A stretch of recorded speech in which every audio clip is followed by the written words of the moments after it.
نہایت ہی واجب الاحترام میرے بزرگوں، دوستوں اور بھائیوں،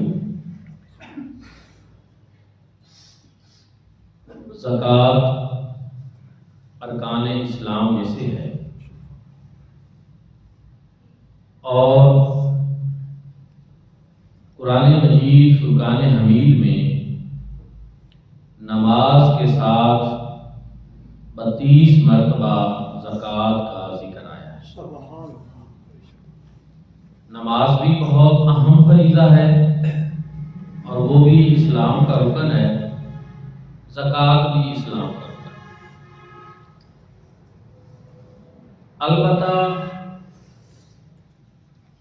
نماز ہر مسلمان پر جو عاقل ہو، بالغ ہو، اس پر فرض ہے۔ زکوٰۃ ہر مسلمان پر فرض نہیں ہے، جو صاحب نصاب ہو اس کے اوپر فرض ہے۔ پھر اس میں مال کے لحاظ سے اس کا نصاب الگ ہے، مویشیوں چوپائے ان کے لحاظ سے اس کا نصاب الگ ہے، زمین کی پیداوار پہ زکوٰۃ کا نصاب الگ ہے، ان کی الگ الگ تفصیلات ہیں۔ زکوٰۃ کی فضیلت، اس کی اہمیت، اس پہ بہت مرتبہ بات کی ہے میں نے، قرآن و سنت کے فرامین بھی بیان کیے ہیں، اور ہر مسلمان یہ سمجھتا ہے کہ یہ ایک اہم فریضہ ہے، اس کی ادائیگی بڑی ضروری ہے۔ اور قرآن پاک میں جب نماز کے ساتھ اس کا 32 مرتبہ ذکر آیا ہے تو پھر اس سے اس کی اہمیت کا اندازہ انسان بخوبی لگا سکتا ہے۔ پھر اس پہ احادیث مبارکہ کا ایک وسیع ذخیرہ بھی موجود ہے۔ آج موضوع جو ہے وہ یہ ہے کہ جو لوگ زکوٰۃ ادا نہیں کرتے تو ان کی سزا کیا ہے، ان کا انجام کیا ہے، اور کون کون سی وعیدیں ہیں، اس پہ بھی بات ہونی چاہیے۔ فضائل، اہمیت کے ساتھ ساتھ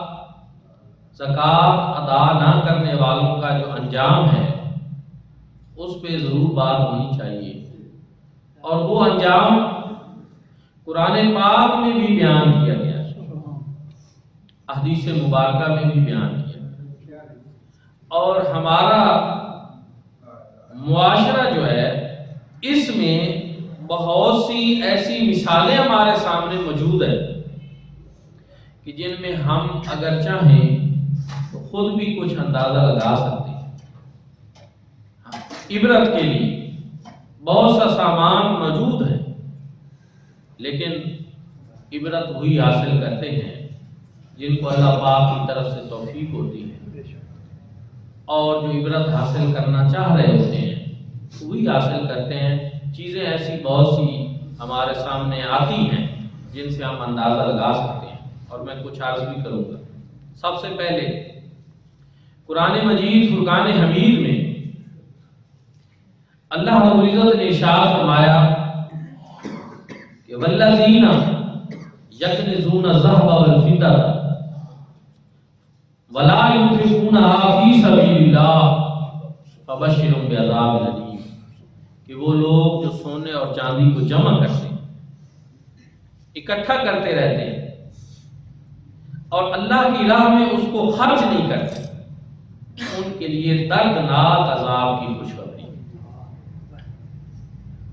دردناک عذاب، فبشرهم بعذاب أليم، دردناک عذاب کی خوشخبری۔ یہ خوشخبری کا لفظ ان کے لیے استحزان ہے، اس معنی میں، بشارت والے معنی میں یہاں نہیں ہے، بلکہ یہاں یہ کہ ان کو بتائیں آپ کہ ان کے لیے دردناک عذاب ہے۔ تو دوستان ذکر کئی مرتبہ یہ بیان ہم کر چکے ہیں کہ مال فی نفس سے بری چیز نہیں ہے، لیکن اگر مال غلط طریقے سے کمایا جائے تو وہ انسان کو لے لیتا ہے، دنیا میں بھی اور آخرت میں بھی ہلاکت کا سبب بنتا ہے۔ اور اگر کمایا درست طریقے سے جائے، لیکن اگر اس کو خرچ درست طریقے سے نہ کیا جائے اور جو اس میں سے حصے نکالنے ہوتے ہیں کہ زکوٰۃ ہے وہ نکالنی ہے، صدقات ہیں، خیرات ہے، وہ انسان نہ نکالے اور بخل سے کام لے، کنجوسی سے کام لے، تو وہ مال بھی انسان کے لیے ہلاکت اور تباہی کا سبب بن جاتا ہے۔ لیکن اگر مال درست طریقے سے کمایا جائے اور جائز مداد میں خرچ کیا جائے اور اس میں سے جو مصارف ہیں وہ نکالے جائیں، تو پھر وہ مال انسان کے لیے اجر و ثواب کا سبب بھی بن جاتا ہے۔ تو یہاں دردناک عذاب ان لوگوں کے لیے ہے کہ جو سونے اور چاندی کو جمع کر لیتے ہیں، مال و دولت کو جمع کر لیتے ہیں، اور ولا ينفقونها فی سبیل اللہ، اللہ کی راہ میں اس کو خرچ نہیں کرتے، ان کے لیے یہ دردناک عذاب۔ اب یہ نہیں کہ سارا مال خرچ کرنا ہے، نہیں، اللہ کی راہ میں کتنا خرچ کرنا ہے اس کی تفصیلات قرآن مجید میں حدیث مبارکہ میں بیان کر دی کہ زکوٰۃ ہے تو نصاب بنا دیے کہ آپ نے نصاب کے مطابق 40واں حصہ جو ہے